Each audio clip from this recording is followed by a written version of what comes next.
Iran ও আমেরিকার মধ্যে শান্তি চুক্তির মধ্যস্থতা করে আন্তর্জাতিক অঙ্গনে এখন বেশ নামডাক পাকিস্তানের।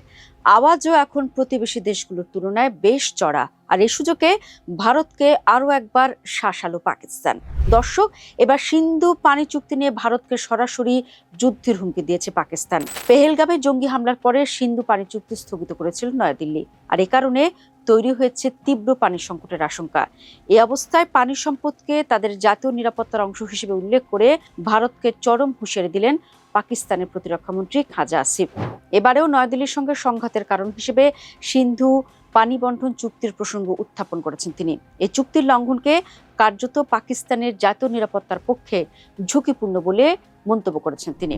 দর্শক, 2025 সালে ভারতের কাশ্মীরের পেহেলগামে হামলার পর দক্ষিণ এশিয়ায় নতুন করে উত্তেজনার কেন্দ্রবিন্দু হয়ে ওঠে সিন্ধু পানি চুক্তি। হামলার জন্য পাকিস্তান সমর্থিত জঙ্গি গোষ্ঠীকে দায়ী করে ভারত সরকার 1960 সালের ঐতিহাসিক এই পানি বন্টন চুক্তি স্থগিত রাখার সিদ্ধান্ত নেয়। এরপর থেকে দুই দেশের মধ্যে কূটনৈতিক উত্তেজনা ক্রমেই বেড়েছে।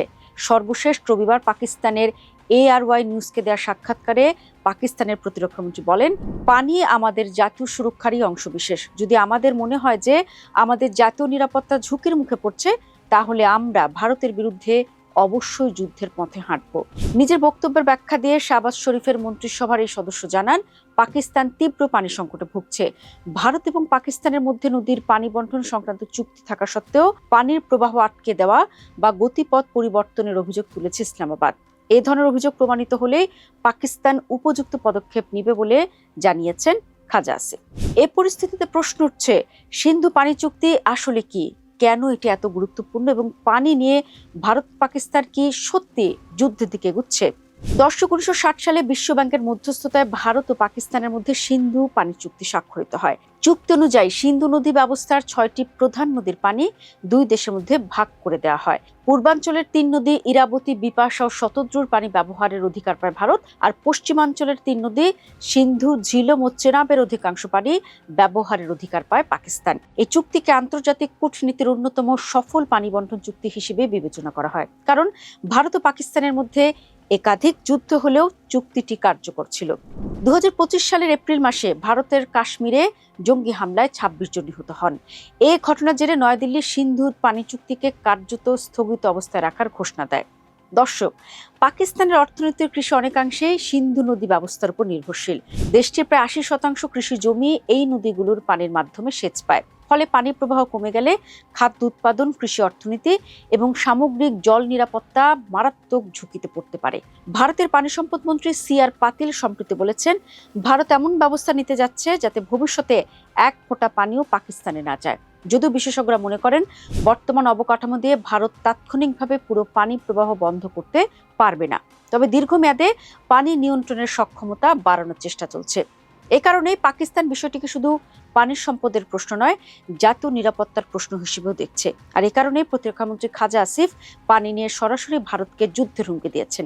পাকিস্তানের পররাষ্ট্র মন্ত্রণালয় জানিয়েছে, নদীর স্বাভাবিক প্রবাহ বন্ধ করার যে কোনো চেষ্টা যুদ্ধের কারণ হিসেবে বিবেচিত হতে পারে। এটি মূলত একটি রাজনৈতিক কূটনৈতিক বার্তা। পাকিস্তান বোঝাতে চাইছে, পানি নিয়ে কোনো একতরফা পদক্ষেপ তারা সহজভাবে নেবে না। এখন দর্শক, পাকিস্তানের হুমকি নিয়ে ভারত কি বলছে চলুন জেনে নেওয়া যাক। ভারত দাবি করছে, সিন্ধু পানি চুক্তি এমন এক সময় স্বাক্ষরিত হয়েছিল যখন বর্তমান নিরাপত্তা বাস্তবতা ছিল না। সাম্প্রতিক সময় ভারতীয় প্রতিনিধিরা আন্তর্জাতিক মঞ্চেও চুক্তিটিকে সেকেল এবং বর্তমান বাস্তবতার সঙ্গে অসামঞ্জস্যপূর্ণ উল্লেখ করেছেন। ভারতের প্রতিরক্ষামন্ত্রী রাজনাথ সিংহ বলেছেন, যারা সন্ত্রাসবাদকে সমর্থন করে তাদের কাছে সিন্ধুর পানি যেতে দেওয়া হবে না। এছাড়া ভারত সরকার প্রকাশ্যে জানিয়েছে, চুক্তি পুনরুজ্জীবিত করার কোনো পরিকল্পনাও বর্তমানে নেই। মাত্র গত বছরই পেহেলগামে জঙ্গি হামলার ঘটনায় ভারত ও পাকিস্তানের মধ্যে 4 দিনের একটা যুদ্ধ হয়। তারপর থেকে দুই দেশের পরিস্থিতি আর স্বাভাবিক হয়নি। থেমে থেমে দুই দেশের মন্ত্রী আর সাংসদরা কথার লড়াই চালিয়ে যান।